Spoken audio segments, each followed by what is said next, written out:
सोने की चिड़िया।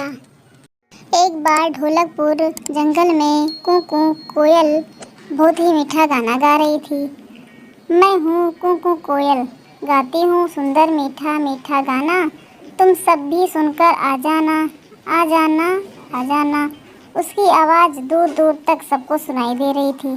तभी उसकी आवाज़ सुनकर एक जादूगर वहाँ आता है और उससे कहता है, वाह कू कोयल, तुम्हारी आवाज़ तो बहुत ही मीठी है, बिल्कुल खरा सोना है, सोना है।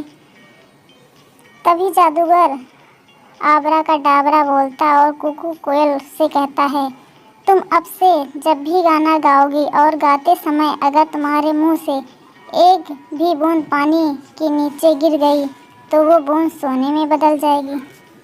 लेकिन तुम्हें एक बात का हमेशा ख्याल रखना होगा कि तुम कभी ऐसे लोगों के सामने नहीं गाना जो तुमको किसी भी तरह से नुकसान पहुंचाएं। ऐसा बोलने के बाद जादूगर वहां से चला जाता है। इधर कू कोयल फिर से गाना गाने लगती है। तभी वहां पर चंपा लोमड़ी आती है और वो कू कोयल का गाना सुनने लगती है। गाना गाते गाते कू कोयल के मुंह से पानी गिरता है। पानी के नीचे गिरते ही वो सोने में बदल जाता है। चंपा लोमड़ी अपने सामने सोना देखकर बहुत खुश हो जाती है और झट से सोना उठाती है। फिर वहाँ से बहुत तेज दौड़ लगाते हुए अपने घर पहुँचती है। इधर कू कोयल गाना गाती रहती है। तभी वहाँ पर एक शिकारी आता है। शिकारी पेड़ के नीचे बैठकर कू कोयल का गाना सुनने लगता है। कू कोयल गाना गा ही रही थी कि फिर से उसके मुंह से पानी नीचे गिरता है। मुंह का पानी नीचे गिरते ही सोने में बदल जाता है। सामने शिकारी सोना देखकर बहुत खुश हो जाता है। वो झट से उसे उठा लेता है। तभी शिकारी फिर देखता है कि ऊपर से पानी की एक और बूंद गिरी जो सोने में बदल गई।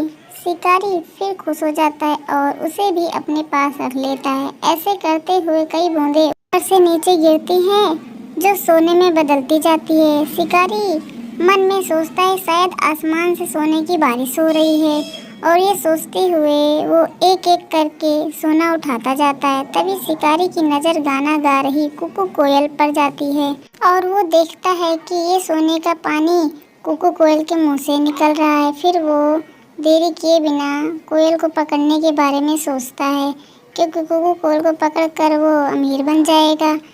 इधर कू कोयल गाना गाने में इतना खो जाती है कि उसे इस बात का ध्यान ही नहीं रहता कि उसके आसपास कौन है। फिर शिकारी बहुत धीरे से अपना जाल फेंकता है और कू कोयल को पकड़ लेता है। जाल में फंसते ही कू कोयल कहती है, मैंने क्या किया? जादूगर ने कहा था जिससे कि अपने आसपास के लोगों से बचकर रहना। अब देखो मैंने अपनी लापरवाही के चक्कर में क्या कर लिया, जाल में फंस गई।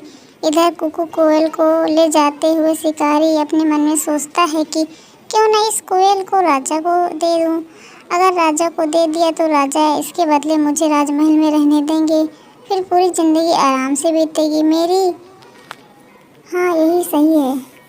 ऐसा सोचते हुए शिकारी राजा के पास पहुंचता है और उसे सारी बात बताता है। राजा कोयल को लेने और उसके बदले शिकारी को अपने राजमहल में रहने देने की बात मान जाता है। तभी वहाँ पर राजा का मंत्री आता है और उससे बोलता है कि महाराज ये शिकारी झूठ बोल रहा है।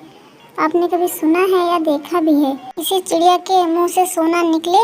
भाई मैंने तो नहीं देखा। मंत्री की बात सुनकर राजा शिकारी से कहता है कि पहले मुझे सोना दिखाओ, आखिर ये कोयल कैसे सोना निकालती है, मैं भी देखूं। राजा की बात सुनकर शिकारी कोयल से गाना गाने को कहता है, लेकिन कोयल तो इस बार कोई गलती नहीं करना चाहती, इसलिए वो अपना मुंह ही नहीं खोलती। शिकारी के बहुत बार कहने पर भी जब गाना नहीं गाती तब राजा को ये सब देखकर गुस्सा आ जाता है और वो अपने सिपाहियों से कहकर कोयल को जाल से निकाल देता है और शिकारी को पकड़ लेता है। जाल से निकलते ही कोयल गाना गाना शुरू करती है, कुकू कुकू मैं हूँ कुकू कोयल गाती हुई मीठा मीठा सुंदर गाना जिसे सुनकर तुम सब मेरे पास। और फिर तभी उसके मुंह से फिर से पानी नीचे गिरता है तो सोने में बदल जाता है। राजा ये सब बस देखता ही रह जाता है और अपने सिपाहियों से कोयल को पकड़ने को कहता है, लेकिन इस बार कू कोयल पहले जैसे कोई भी गलती नहीं करती है। वहाँ से उड़ती हुई सीधे ढोलकपुर जंगल पहुँचती है। दोस्तों, इस कहानी से हमें यह सीख मिलती है कि हमें हमेशा अपने बड़ों की बात माननी चाहिए, साथ ही हमेशा सतर्क भी रहना चाहिए।